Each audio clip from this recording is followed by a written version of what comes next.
ओम शांति। आज सुनते हैं प्यारे बाबा की 19 अक्टूबर की मुरली से दिल में छपने वाली गहराई की बातें। आज की मुरली में बाबा ने हम बच्चों को बताया, कितना सुंदर बताया कि बच्चे hear no evil, see no evil, talk no evil, ना बुरा देखो, ना बुरा सुनो, ना बुरा बोलो। हाँ, तुम बच्चों को पवित्र बनना है। पवित्र बनेंगे तो 21 जन्म बाप की गारंटी है, तुम पवित्र दुनिया के मालिक बनेंगे। फिर बाबा ने कहा, देखो बच्चे, गाया भी जाता है ना, ज्ञान सूर्य प्रगटा अज्ञान अंधेर विनाश। बच्चे, जब ज्ञान सूर्य शिव बाबा प्रकट होता है तो अज्ञान का अंधेरा बिल्कुल विनाश हो जाता है। हाँ, फिर बाबा ने कहा, बच्चे, तुम बच्चे अभी क्या करते हो? हाँ, रूहानी सर्जन। देखो, सर्जन से पढ़ के सर्जन बनेंगे ना तो बाप से तुम विश्व के मालिक बनते हो, और वो तुम्हारा सर्जन भी है, रूहानी सर्जन है। तुम भी फिर रूहानी सर्जन बन जाते हो। फिर बाबा ने कहा, बच्चे, देह और देह के संबंधियों को, इन सब को छोड़ अपने को आत्मा समझना है, देही अभिमानी बनना है। देह अभिमान आया तो ये माया से फिर हार खा लेंगे। इसलिए बच्चे, तुम्हें माया की ऐसी तोप लगती है, एक गिरा गटर में गया। खलास। बड़ा ध्यान रखना है, माया कदम कदम पे खड़ी है, लेकिन माया जरा भी वार ना कर सके, ये ध्यान रखना है। फिर बाबा ने कहा कि बच्चे, तुम बच्चे कितने महान इस वक्त तुम बनते हो। बाबा तुम्हें ब्राह्मण चोटी कहते हैं, ब्राह्मण चोटी है। हाँ, जित सबसे ऊंचे ते ऊंचा कुल ब्राह्मण, तो अभी तुम ब्राह्मण बच्चे बनते हो ना, ऊंचे ते ऊंची चोटी। फिर बाबा ने कहा कि बच्चे देखो, 84 का चक्र अब पूरा हुआ और बाप आके तुमको 5000 वर्ष के बाद फिर से वही ज्ञान देते हैं। बाप को राम भी कहा जाता है। बाबा राम है, हम सब उस राम की आत्माएं, आत्मा रूपी सीता। फिर बाबा ने कहा कि बच्चे, हाँ, सर्विस देखो, नए नए बच्चे निकलते हैं, योग लगाने लग जाते हैं, योगी बन जाते हैं, तो फिर उनके पाप कट जाते हैं और फिर सर्विस बहुत करते हैं। सर्विस करने लग जाना है। तुम बच्चों को भी बहुतों का कल्याण करना है। जितना औरों का कल्याण करेंगे उतना दुआएं मिलेंगी। फिर बाबा ने आज कहा, इस पढ़ाई के द्वारा ही तुम उच्च पद पाते हो, तो तुम्हें इस पढ़ाई को अच्छी तरह से पढ़ना है, जरा भी गफलत नहीं करनी है। फिर बाबा ने कहा कि बच्चे, पावन बनकर तुम पावन दुनिया का वर्षा बाबा से लेते हो। हाँ, ये बच्चे विनाश की जो सामग्री बनी है ना, तो ये बच्चे केवल ऐसे नहीं, ये वास्तव में तुम्हारे मददगार बनते हैं, तुम्हारे सर्वेंट बन जाते हैं। ये प्रकृति तुम्हारी गुलाम बन जाती। वाह, प्रकृति गुलाम। ये पांचों तत्व तुम्हारे गुलाम बन जाते, नेचुरल कैलेमिटी तुम्हारी गुलाम बन जाती। गुलाम सतयुग में तो गुलाम ही होते हैं ना, कुछ नहीं कह सकते। और अभी गुलाम दूसरे ढंग से बनते हैं। क्या करते हैं ये सब नेचुरल कैलेमिटी आदि हमारी मदद, बाबा कहते तुम्हारी मदद करते हैं, इस दुनिया का सफाया करके सुंदर सी दुनिया का निर्माण करने में तुम्हारी मदद कर रहे हैं। बाप के कार्य को एक संपन्न बनाने के में मददगार है। फिर बाबा ने कहा कि बच्चे, ये छोटा सा लीप युग है। कौन सा? पुरुषोत्तम संगम युग छोटा सा लीप युग है। बाप आके इस रथ में बैठ के तुमको ज्ञान सुनाते हैं, आदि मध्य अंत का राज समझाते हैं।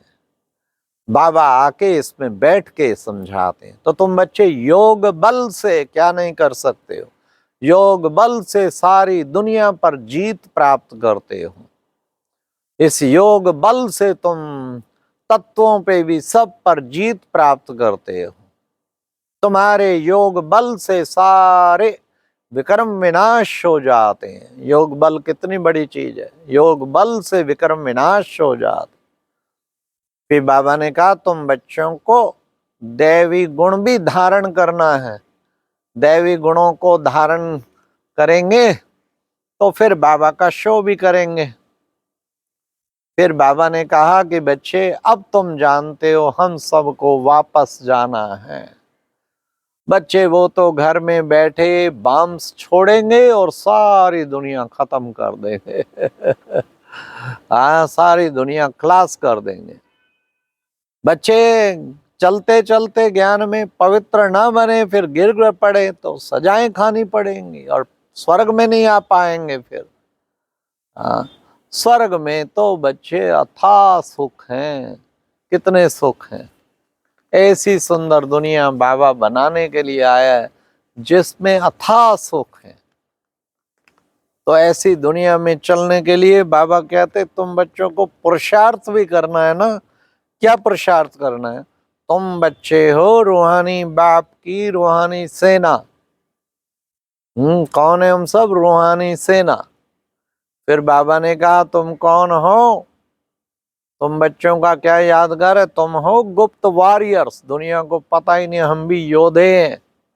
तुम्हारी लड़ाई है इन 5 विकारों से, इन पर तुम्हें जीत पानी है।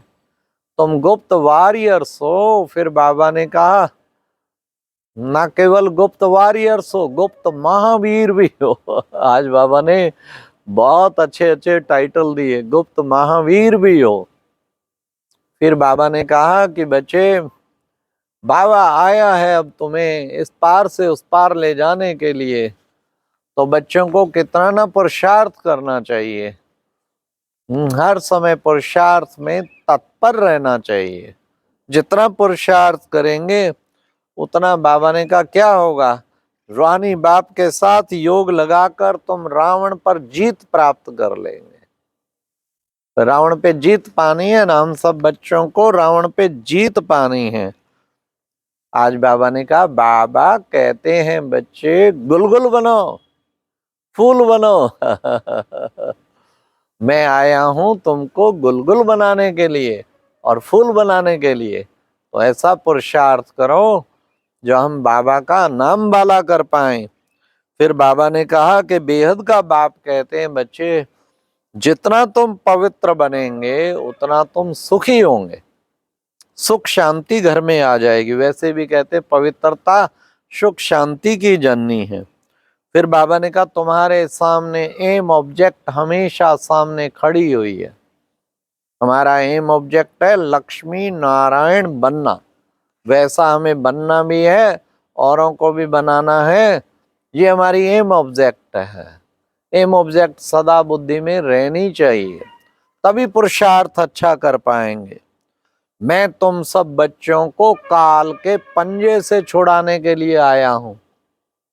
ये ना काल का पंजा, उस काल के पंजे से बाबा छुड़ाता है। आज की मुरली में वरदान था, क्या विशेष वरदान था? मन मना भाव के मंत्र द्वारा क्या करेंगे? मन के बंधन से छूटने वाले निर्बंधन ट्रस्टी भव। कितना बड़ा मंत्र मिला हुआ हमें, मन मना भाव का मंत्र। ये महामंत्र है। इस महामंत्र के द्वारा मन के बंधन से छूटने वाले क्या बनेंगे? निर्बंधन और ट्रस्टी भव। हम निर्बंधन, न विकारों का बंधन, न माया का बंधन, न मन मत का बंधन, न मनुष्य मत का बंधन, सब प्रकार के बंधनों से मुक्त होके निर्बंधन ट्रस्टी भाव। आज की मुरली में फिर स्लोगन भी था। बाबा ने कहा कि बच्चे उदासी को अपनी दासी बना लो तो क्या हो जाएगा? तो चेहरे पर, तो उसे चेहरे पर आने ही ना दो। हाँ, उदासी, बाबा ने कहा जो है उदास वो है माया का दास। हमें उदास कभी नहीं होना, उदासी को दासी बना ले, चेहरे पर आने ना। चेहरे पे क्या हो? सदा खुशी चेहरे पे रहनी चाहिए, खुशनुमा चेहरा रहना चाहिए, खुशी जैसी खुराक नहीं। हाँ, तब बाबा ने कहा तुम्हारा चेहरा ही बाप को प्रत्यक्ष करेगा एक दिन। इसलिए बच्चे उदासी है।